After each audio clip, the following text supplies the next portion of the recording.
Hey guys, welcome to Earthtide Studios. It's Zach Knight here, and we're here with another Tech Tuesday, just showing you some productions that I'm working on right now.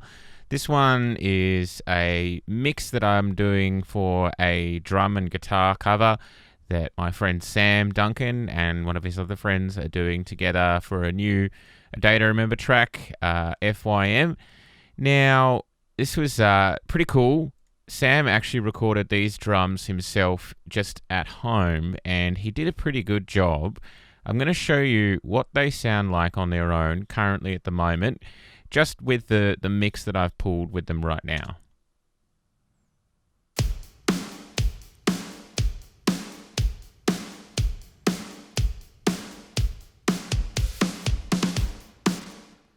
As you can see, as much as these have been recorded at home, they actually sound pretty good. Now, I've got a few little bits of sample reinforcement going on here, so what I'm going to do is I'll turn all of that off for you right now, and you can actually just hear what it sounds like without sample reinforcement. There's mixing going on, but just without any of that.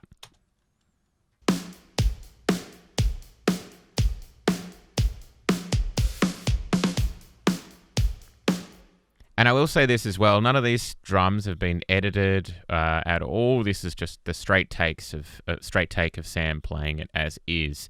So it's pretty good. So it just goes to show that you can actually get your drums sounding pretty good just based off a recording that you do at home. Now, just there's a few little things that I sort of figured I'd show in this video. I'm going to run through this further detail in a specific tutorial video, but I've used this plugin called Auto Align.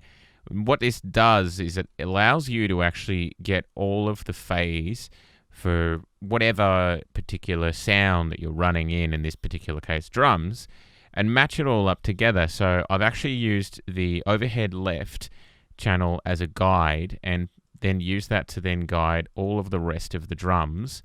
And I'm just doing it on this send number 5 here, which I'll show you here, you can see that it's put this overhead right 3 samples plus like 3 samples to the right to match the left overhead.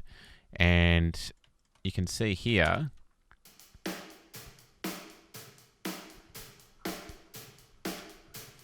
it's showing there that it's triggering there, and it's basically just, obviously I've detected it and it's put it together, and it's made it so that it sounds a little bit nicer and put together. There's more dramatic things that have happened. If you have a look at the one here, you can see that the kick is actually 290 samples. Now, I could have gone through and I could have actually edited that, but editing all the kicks, because you can see that like in some places the kick is just a little bit ahead, and what this is doing is it's actually fixing the phase to match with where the kick sounds in the overhead.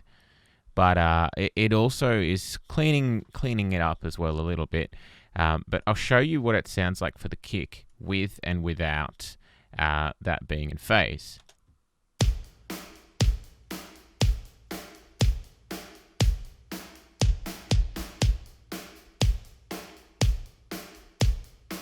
It's hard to hear without having headphones or studio monitors, but basically it's giving it significantly more low end and making it sound a bit tighter.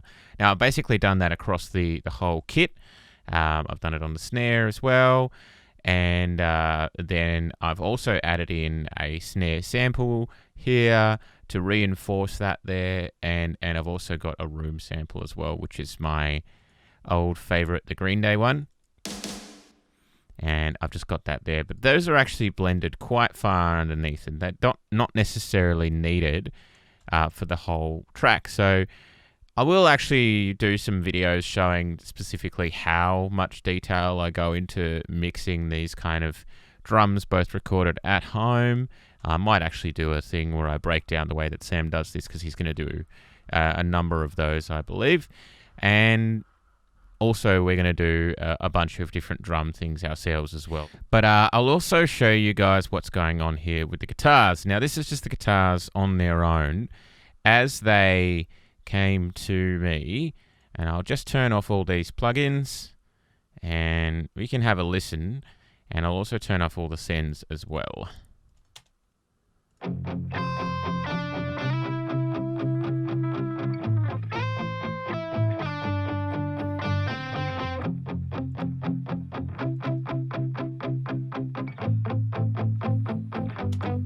As you can tell, they're played fine. There's nothing wrong with them. I've turned them down just a little bit because they came in quite hot. But I've actually done a decent amount to really bring the vibe out from the guitars, actually put a little bit more heat on them as well and tighten them up. Now, I've got the 2 rhythm guitars running to this rhythm bus here, which is doing all the processing. And then I've dealt with the leads separately by having a stereo bus here, which I'm taking care of for this lead guitar here, this center one here, and then this other lead guitar here is actually being treated on its own thing. Now, in the rhythm bus, if we turn everything on, I'll play it again for you without those leads. And then we'll play it with everything on.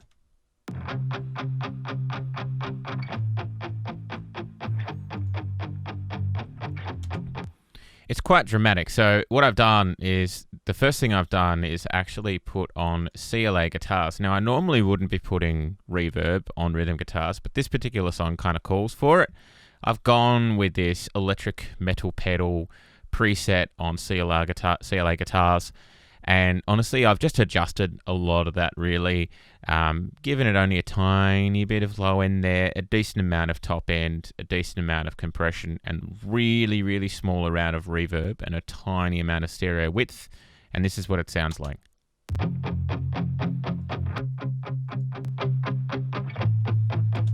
Now, it's really brought up the low end. Obviously, this particular cover doesn't have any bass that's been put on it, but it's going to be played with the original track, so that's not a big deal. If I had more time, I would have programmed out the bass for them just to make it a little bit nicer, just have that go in there. I'm also running the Sneap preset that I always love. It's actually called Sneap C4 because I usually use the C4 plugin from Waves, but in this particular case, I'm just using C6, and that's just dealing with all of the low end that's sort of happening between 64 to about, I think it's just 350. Just cleaning that up a lot. Then we've got some EQ here. This looks pretty crazy, but honestly, this is just an EQ preset, because I basically had about an hour to mix this song. This is an EQ preset that I had rolled in from a previous session, and I moved around some of this stuff, and some of it new moves, and other ones are just ones that I had left there. But the main thing that I've done in this one is scooped out so much low end.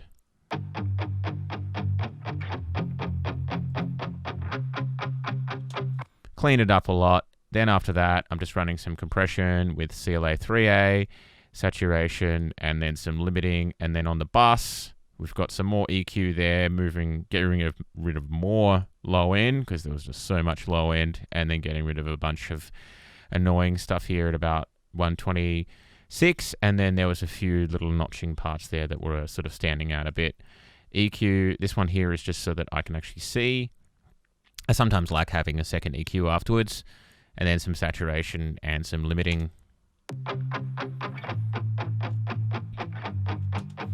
And I've actually left the volume difference for when it kicks in here in the chorus. I've left the chorus sounding a little bit louder because it's got less low end.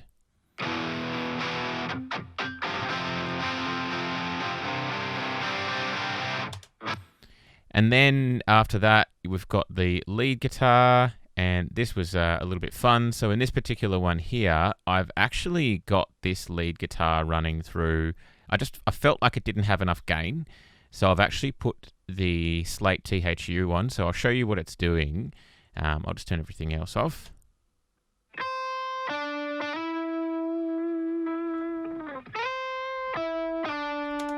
And then I'll put it on.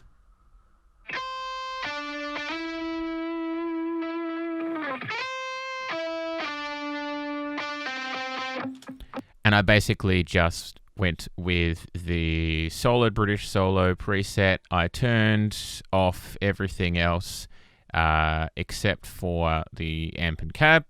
And I basically just adjusted the drive and a few of the EQ points until it sort of sat about at a nice kind of medium gain lead there, and just made it sound a little bit nicer. Then I put Little Altar Boy on there and gave it this kind of like weird, tiny little bit of a mix of an octave up, and put a bit more drive on there, and it's only got 10% mix.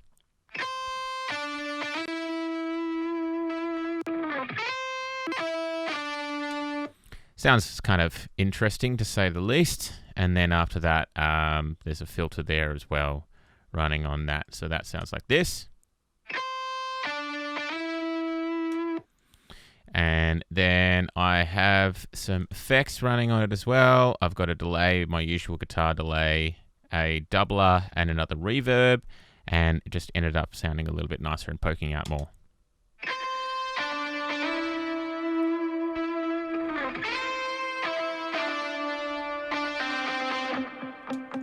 And then with this particular guitar, I've actually just got my standard stereo lead preset that I just I have run on there, which has just got a bit of saturation, SSL, which is removing low end, a bit of high end, boosting a bit of high end there as well, poking it out a little bit more at 1.5. And then other than that, I've also got a little bit more EQ running on here afterwards, removing some annoying frequencies, some more low end, compressing it a bit, another EQ, getting rid of a few other moves that were just cleaning up a little bit. And then after the compression, removing some notching stuff here that was sitting and poking out a little bit. And then on this particular one here, I'm also running the guitar doubler quite hot to make this sound a little bit more stereo.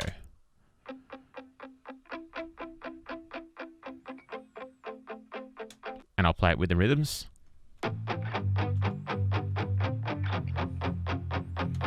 And with the drums.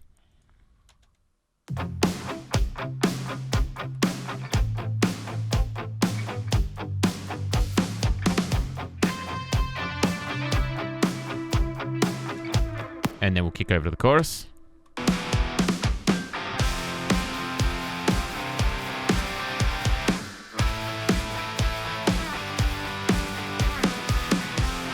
And then other than that, I've got there's only one other section here, which is just towards the bridge of the song. I've literally taken this stereo lead preset here and thrown it all on just this one channel for this part here. And then I've got it sent out just to the reverb on its own, and it sounds like this.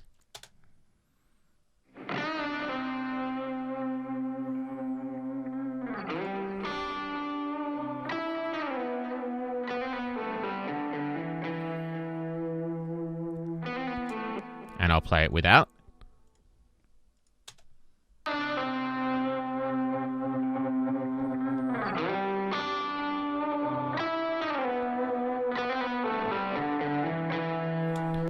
It's more of a subtle move, really, and I do have a little bit more stuff happening here on the main reverb, main lead bus, where I've got C6 running again, removing low end, a bit of guitar saturation here using the virtual channel strips from Slate, and then some limiting as well. And that whole section together with the rhythm guitars and the drums sounds like this.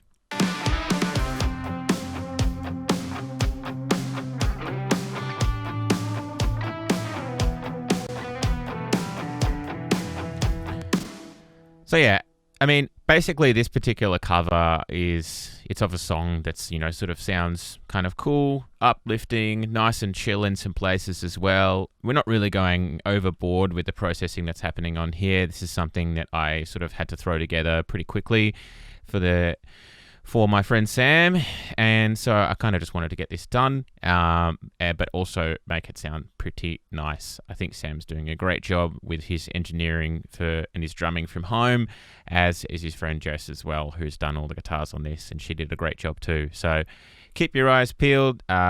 This video might come out before or after the cover has been released, but I don't know about that one as of yet, but I'll keep you guys posted. We've got plenty more videos coming, of course. If you do want to grab our free vocal production course, you can as well. Click the link below. That teaches you the basics of recording, editing, mixing your vocals. And we've got plenty more tutorials coming out on Thursdays as well. And if you want anything something in particular to happen for the tutorials, or if you'd like me to break down some more techniques that I'm doing as well on Tuesdays, please let me know. But other than that, take it easy, and thank you so much for watching. Burn it down and bring the reaper.